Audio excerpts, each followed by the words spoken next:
So hello, what's up mga papi, and na-miss ko kayo and Happy New Year, no? So medyo matagal-tagal tayong nawala and matagal-tagal tayong hindi nakapag-content sa totoo lang. So last 2023 mga papi is talagang medyo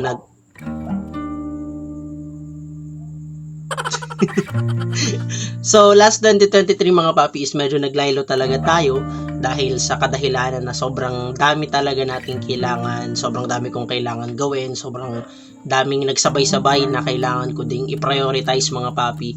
And to be honest, talagang hindi na tayo nagkaroon ng time na makapag vlog and makapag-edit actually ng ilan sa mga raw videos na meron tayo. But syempre, we have been given a new year, no? Panibagong taon, and syempre panibagong chance din to para makapag-start tayo ulit. That's why nandito tayo ulit. Nandito ako ulit para makapag-start tayo ulit, no? And this is our first vlog again dito sa year 2024. So, pasensya na kayo mga papi. Actually last December is umuwi ako ulit ng Bicol, no? And hindi na ako masyadong nakapag-vlog dahil sa totoo lang, pag uwi ko doon at pagdating ko doon is sobrang dami naming ginawa, sobrang dami naming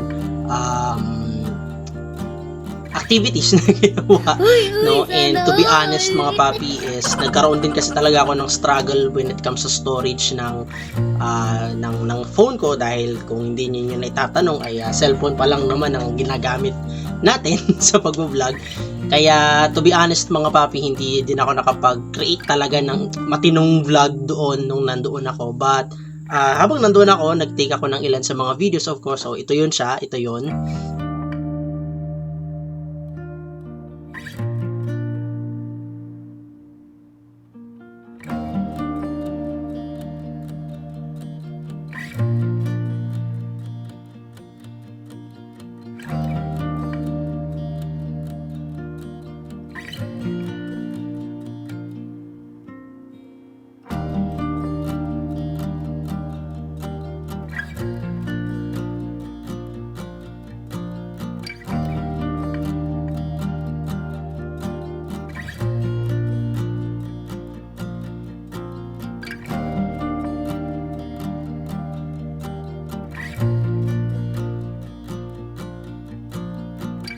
So, itong 2024 mga papi, this is a very special year, no? Kasi syempre, panibagong taon, panibagong pagkakataon, and yung mga bagay na hindi natin nagawa last year, we have the chance again na magawa yun ngayong taon.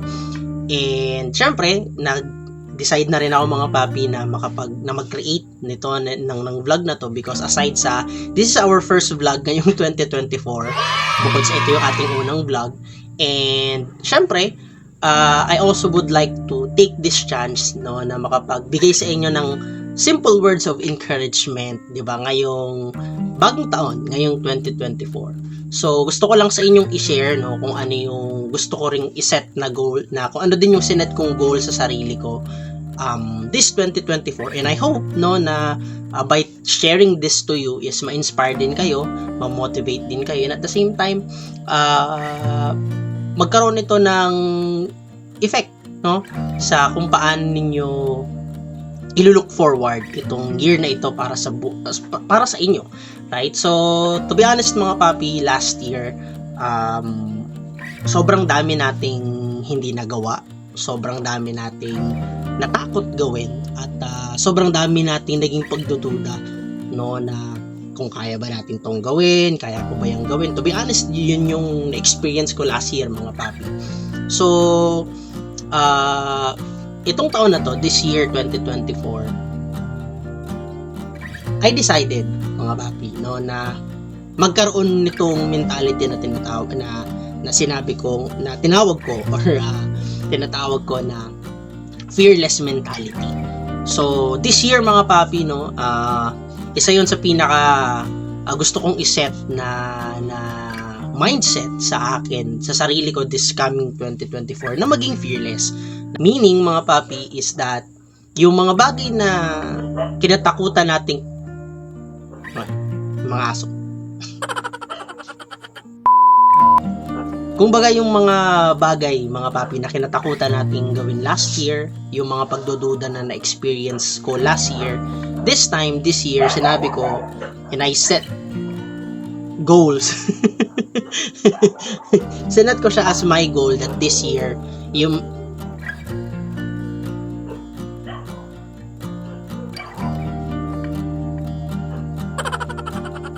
yun. So, yun nga, yung mga bagay na kinakatakutan, or yung mga bagay na hindi ko nagawa last year, nag-doubt ako na baka hindi ko kayanin last year.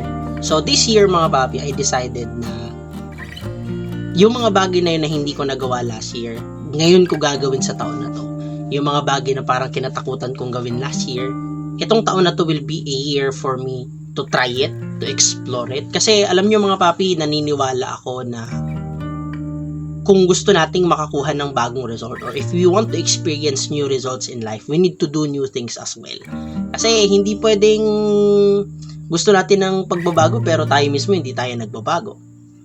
Diba? Napakasimple lang noon mga papi. And syempre, I also would like to share itong motivation na to sa inyo. And I hope so, mga papi, na sa inyong mga nakikinig right now, nakakapanood ng video na to, I don't know kung taga saan ka, or kung ano man yung edad mo, or kung ano yung status mo sa buhay right now. I hope ma-inspire ka na sa buhay, sobrang daming mong pwedeng ma-miss if you will keep on entertaining that fear sa sarili mo. Sometimes we need to be fearless. Sometimes we need to be, alam mo yun, kailangan mong i-let go yung mga takot, yung mga duda sa sarili mo. And you need to understand na kung haharapin mo ang realidad ng buhay, there will be pain, there will be hardships, and sometimes nakakalito. Diba?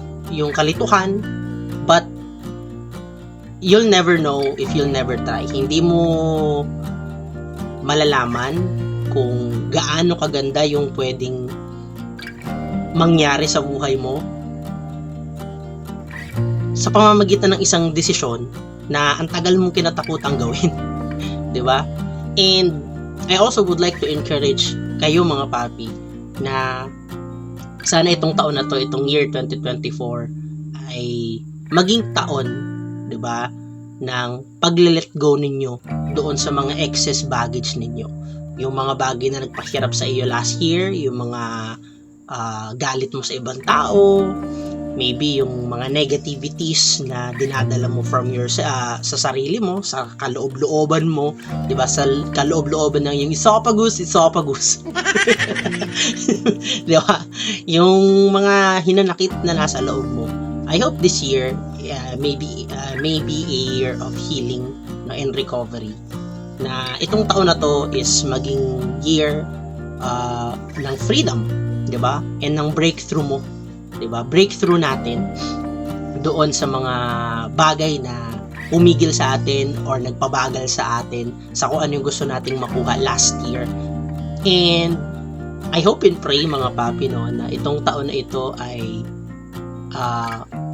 maging year of new results, success, and a better version of ourselves.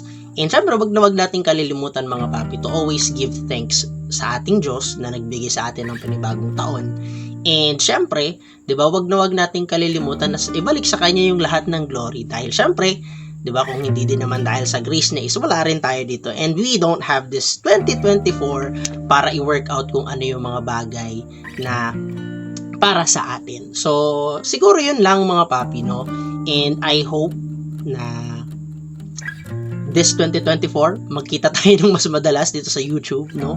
And syempre, makapag-upload din tayo ng more videos. And syempre, yun din yung i-workout natin, papi. I don't just hope and pray, but willing din talaga tayo na i-workout yun, na makapag-create tayo ng more contents this year.